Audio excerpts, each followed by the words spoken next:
Por que será que a Fiat nunca emplacou 100% um sedã de luxo no Brasil?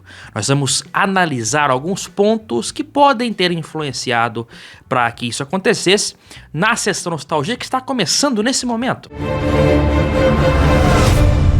Olá amigos do canal PL, muito obrigado pelo carinho de todos. No vídeo de ontem, para quem não acompanhou, a série A Origem do Fiat Tempra. Eu expliquei para vocês como surgiu o Tempra brasileiro, que tem características exclusivas em relação ao Tempra italiano. Portanto, se você não viu o vídeo, está chegando agora, não é inscrito também no nosso canal, eu peço que você se inscreva, porque os vídeos aqui são bem legais, pelo menos é o que mais de 99% das pessoas comentam aqui embaixo. Bom, Fiat Tempra, lançado em 1991, eu já, como eu disse, expliquei mais sobre como surgiu esse carro no Brasil, e nós vamos analisar agora por que, de fato, a sequência de sedãs top da Fiat não tiveram um êxito grande como o Vectra teve, por exemplo. O Vectra da Chevrolet, que se tornou um grande campeão de vendas na sua categoria. Nós vamos analisar aqui com exclusividade a categoria de sedãs de luxo. Nós não vamos falar aqui de Corsa, de Voyage, de Chevette, nada disso. Vamos falar de sedã top, sedã topo de linha. No começo, quando o Tempra foi lançado, no finalzinho de 91, já como modelo 92, eu acho que faltou um pouco de desempenho, o motor 2.0 ainda carburado, numa época em que a Chevrolet, Volkswagen, Ford já estavam oferecendo a injeção eletrônica de combustível. Apesar disso, o carro era bonito e moderno, e já em 93 chegou a versão 16 válvulas, que ganhava 28 cavalos a mais e também já tinha a injeção.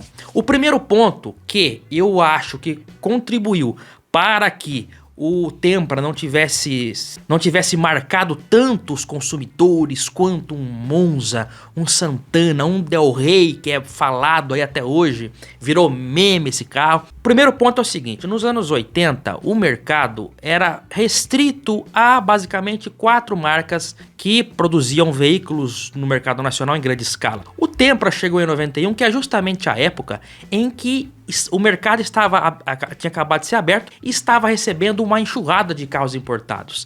A GM estava trazendo o Saab, estava entrando a Lada, olha, muitas outras marcas estavam entrando. E também os concorrentes nacionais estavam reagindo. O Monza acabava de ser renovado, o Santana também estava sendo renovado e ganhava o seu irmão de autolatina, que era o Versalles, que chegava para substituir o antigo Del Rey. Então talvez a soma desses fatores tenha contribuído para que o Tempra não tenha tido um destaque maior do que ele de fato teve. Dito isso, nós vamos ver que apesar desses fatores, o Tempra não foi um fracasso comercial. E isso não sou eu quem diz, e sim os números. Nós vamos ver agora uma tabela que mostra o volume de vendas do Tempra em relação aos seus concorrentes do segmento. Eu coloquei na tabela o sedã top de cada marca, vocês vão ver que está na tela para vocês. Então, só para ilustrar, nós temos aqui o ano de 92, 93 e 94. As cores aí, cada cor representa um carro. Vocês veem que o Monza era o grande campeão de vendas, com um volume muito superior aos demais, né? E o Tempra está representado aí pela barrinha vermelha. Notem que ele teve uma ascensão desde o seu lançamento até 94. Nós podemos ver que ele teve uma ascensão. Vamos avançar agora então para os próximos anos. 1995, temos alguns carros que entraram também posteriormente. Notem que o Monza perde força, 96 é o último ano dele, né? E o Tempra mantém um volume sólido de vendas. Essa escala ao lado, né? 20, 40, 60 é referente ao milhar, né? 20 mil, 40 mil, 60 mil carros. Então, notem que à medida em que o Monza perde vendas e sai de linha em 96, o Vectra explode. O Vectra é a barrinha roxa aí. Nós temos carros que entraram depois, como o Polo Classic e Mondeo, que só estão presentes na tabela de 97. E uma outra coisa que me chamou a atenção nesta tabela é o baixo número de vendas do Versalhes em relação aos outros. O Versalhes não é o tema aqui, mas me chama a atenção vendo esses números. Vamos voltar, inclusive, notem, o Versalhes é o azulzinho claro, né? Notem que ele tem sempre um número menor, no caso só ganha do Ômega em 92 e depois ele cai e fica sempre ali em último lugar. 95, 96 e 97 ele já sai mesmo de linha e entra o Mondeo importado, que vende mais do que o Versalhes vendeu em 96. E por que isso me chamou tanto a atenção? É claro que nós estamos num país de dimensões continentais, mas aqui na minha região, né, interior do estado de São Paulo, é muito mais comum você ver um Versalhes do que um Tempra. Mas o Tempra vendeu muito mais. Então, o que explicar isso? Eu já ouvi de algumas pessoas, não posso falar por mim, porque não tive, como eu disse no vídeo anterior, não tive contato direto com o Tempra. O meu amigo Bruno Souza de Franca tá com o Tempra lá, né? Tá revitalizando o Tempra, muito bacana. Eu ouvi dizer já que o Tempra é um pouco mais frágil do que um Santana ou um Versalhes, por exemplo. Não estou dizendo, porque eu tenho que deixar claro aqui, porque se eu afirmar o Tempra é um carro frágil, porque não sou eu que estou dizendo. Eu ouvi já que um Tempra era um pouco mais frágil do que um Vectra, do que um Santana. Não sei se é verdade, mas se ele for um pouco mais frágil do que os outros, talvez é por isso que se reflita no gráfico aqui. O Versalhes, apesar de ter um número de vendas muito menor, bem menor do que o do Tempra, ele é mais comum de se ver por aí. Embora muitos caindo aos pedaços, mas você ainda vê alguns circulando. Seguindo essa cronologia de tabelas e falando ainda de sedãs premiums, vamos ver então a fatia comercial do gráfico de modo em tabela. Qual era a fatia de mercado que cada carro tinha em 1998? Lembrando que o Tempra saiu de linha em outubro de 98 e o Marea, que era o seu sucessor, foi lançado na Itália em 96, mas chegou aqui em maio de 98. Ou seja, o Marea conviveu uns 5 meses com o Tempra em linha, né? O Tempra saiu de linha em outubro, já na linha 99. Então você tem Tempra 99, mais fabricação 98. A tabela de 98 é a seguinte, vocês estão vendo no formato de pizza, né, como dizem por aí. Notem o fenômeno Vectra, que representava quase 60% do mercado. Isso eu digo do mercado considerando as vendas totais desses modelos que estão aqui, tá? Que são os modelos que mais vendiam. O Vectra, na sequência nós temos o Santana com 3, daí é bem equilibrado, né? O Santana com 13,8, o Marea com 13,6 e o Civic. Então nós vemos também nesse gráfico que o Marea conseguiu manter um volume de vendas satisfatório diante dos concorrentes, o Vectra, que era um fenômeno, e Civic, e também o Corolla, que não aparece aqui, mas já vinha crescendo, e que estavam ocupando cada vez mais o mercado. Vamos ver como muda, vamos espaçar mais agora a cronologia, de 98 vamos para 2002. 2002 vocês veem que já estava mais fragmentado ainda o mercado. O que chama atenção é a queda brusca do Vectra. Nós temos o Astra Sedan também presente aí, o Corolla, que aparece aí com mais de 20% da fatia. O Santana tá com essa porcentagem alta aqui porque ele passou a ser vendido em grande escala para frotistas, né? É o fenômeno táxi, como eu costumo dizer.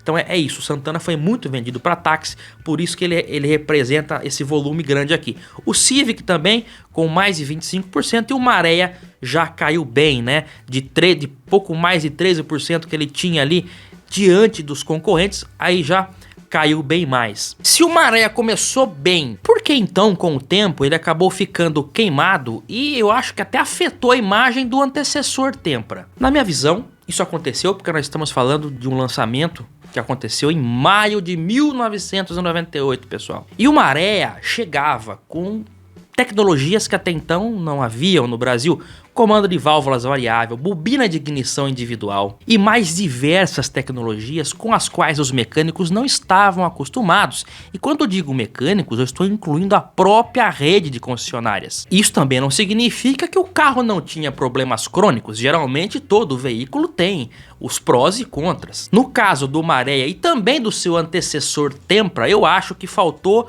a opção do câmbio automático. O Tempra nunca teve o câmbio automático nem como opcional, e o Maré só foi ganhar esse item como opcional em 2001. E nessa época, como nós vimos na tabela anteriormente, Civic e Corolla já estavam dominando esse segmento. Assim como o Tempra, o Maré também teve a sua versão turbo, mas ainda mais apimentada, com o 2.0 de 5 cilindros que turbinado rendia 182 cavalos. Mesmo não sendo o turbo, o modelo de 5 cilindros aspirado também fazia bonito. Em 2001, novos motores chegavam à linha Maré. A versão SX ganhava o moderno motor 1.8 16 válvulas de 127 cavalos e o 2.0 antigo era substituído pelo famoso 5TEC 2.4 nas demais versões. Em 2006, já no fim de vida e após as polêmicas todas envolvendo manutenção, a Fiat tentou deixar o Maré ainda mais competitivo diante de seus concorrentes principais, que eram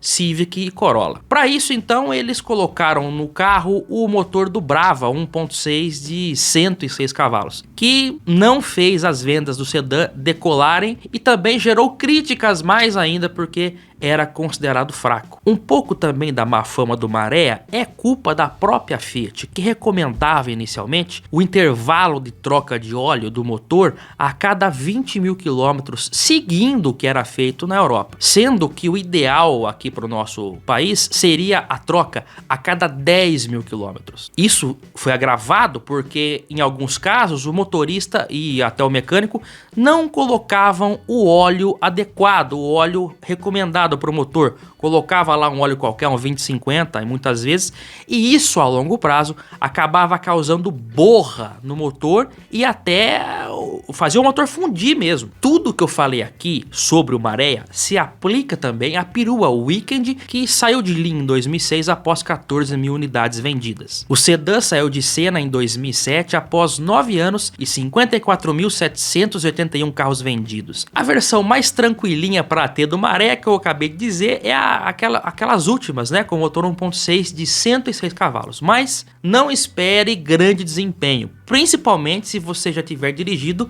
um 5TEC. Após a aposentadoria tímida do Tempra e o polêmico e incompreendido Maré, a Fiat fez a sua última grande aposta no segmento de sedãs médios em setembro de 2008, quando lançou o Fiat Linea. Aqui talvez um dos problemas tenha sido a própria falta de identidade desse carro. Derivado do hatch Punto, ele na verdade era um sedã compacto com o entre-eixos alongado para poder ali se encaixar como um sedã médio. O seu motor, que era nem 1.8 nem 2.0, mas sim 1.9, também não soava bem aos consumidores. O Linea, apesar de bonito na minha opinião, não fez nem cócegas aos seus concorrentes como Civic, Corolla e Vectra. Esse fracasso fez com que a Fiat rebaixasse ele de sedã médio para sedã compacto premium, uma mudança de categoria com as vendas já em curso.